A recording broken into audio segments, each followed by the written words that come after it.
What is going on, Guardians, and welcome back to another Destiny 2 gameplay video.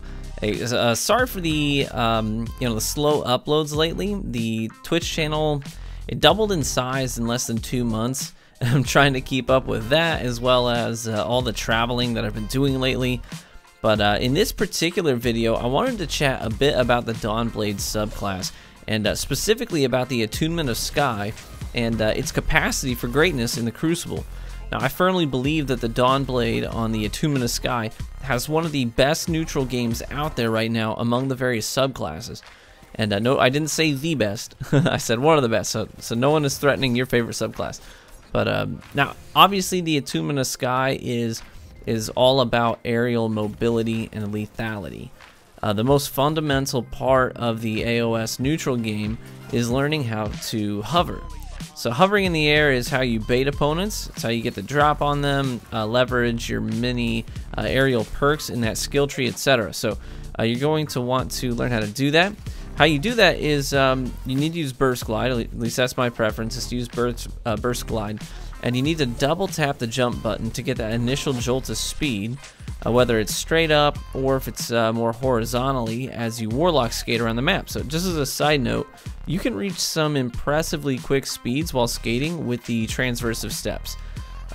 It's all that I use anymore in terms of exotic armor for my Dawnblade.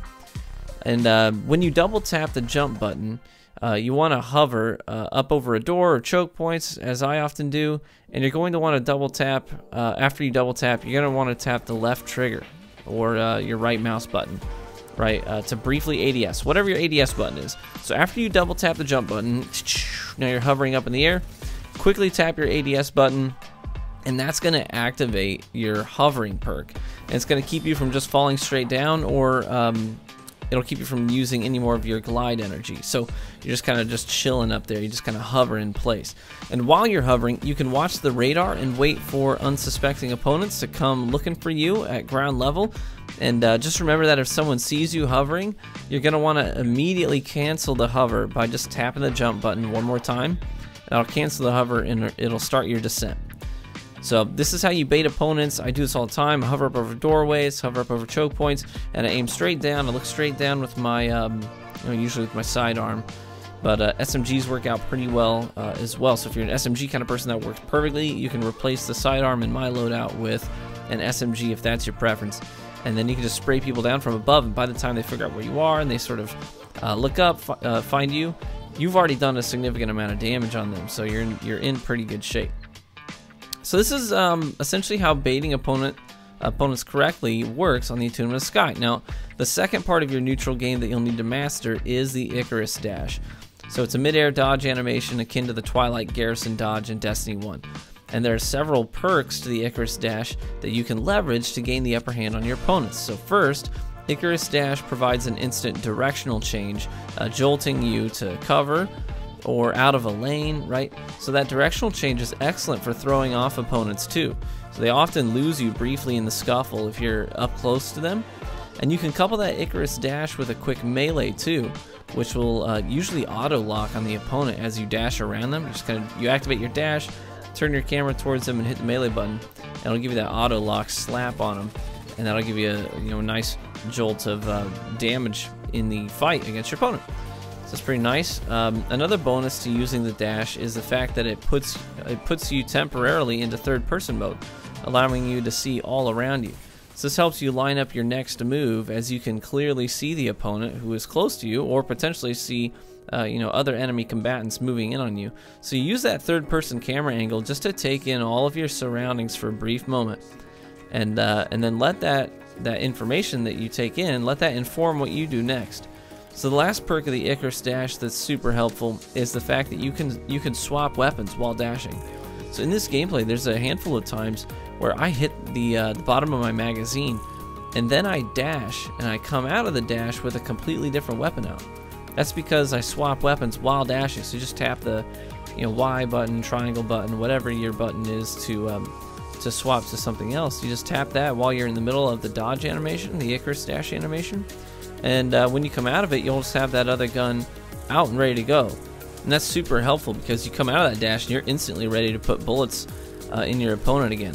And you can't reload while dashing, so don't waste your time trying. Just swap to your other weapon and instantly put more shots in the bad guys.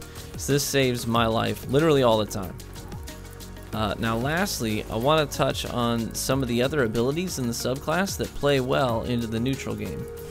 You'll note that I use firebolts. You know, a lot of people actually like to use the solar grenades, and I understand that's good for zoning. It does do a fair amount of damage. It's good for locking down, you know, revives, objective points, things like that. But I use firebolts. Firebolts don't have a ton of stopping power. They hit for 90 damage. And but the thing is, if you hit someone with 90 damage first, that almost guarantees a win in a 1v1 situation against someone who doesn't have heavy ammo. So the firebolt, I use it because it's a good way to open up doors for you to push through. And I usually start a fight with them so I can swoop in and clean up the kill with my sidearm, and then I get kill clip activated for my next engagement. It's also a great way to punish pursuers who are chasing you. So in this gameplay, there's several instances where I'm hurt, and those grenades saved my life. I'm being pushed, but I drop that firebolt and then jump up to hit some headshots from the top down with my sidearm, and it just makes for a nice, quick, clean kill. And here's the great thing about the Attunement of Sky: you're constantly reducing the cooldown on those grenades and your burning melee ability when you get kills with your feet off the ground. So every time you get a kill while you're airborne, you gain energy immediately back into your grenade and melee cooldowns. So your firebolts are ready when you need them if you're playing to the strengths of the subclass. So note that when you slap an enemy with your melee ability, you also get increased weapon handling and reload speed for several seconds. And on top of that, you also get no penalty whatsoever to your accuracy while you're airborne, meaning that you have no in-air accuracy reduction at all, and it's friggin' slick. I love it. So yeah, so when you get the hang of all these things and you learn to couple them together and really synergize all the benefits of the subclass well, you can be an absolute beast on the battlefield and rack up some pretty impressive kill streaks and even perform some pretty hilarious jukes on opponents. So I hope that you found this video helpful, and hopefully it inspires you to mix things up and try to learn a new approach in PvP in Destiny 2. So thanks for watching. Look forward to catching you in the Crucible. Just remember, you can find me on Twitch at The True Vanguard, Twitter for regular posts and updates and highlights at The True Vanguard as well, and on Instagram for fun clips and highlights and you know, photos here and there. You can find me at True Vanguard TTV. Thanks for stopping in, everybody. Love you to death. Catch you in the Crucible. Bye.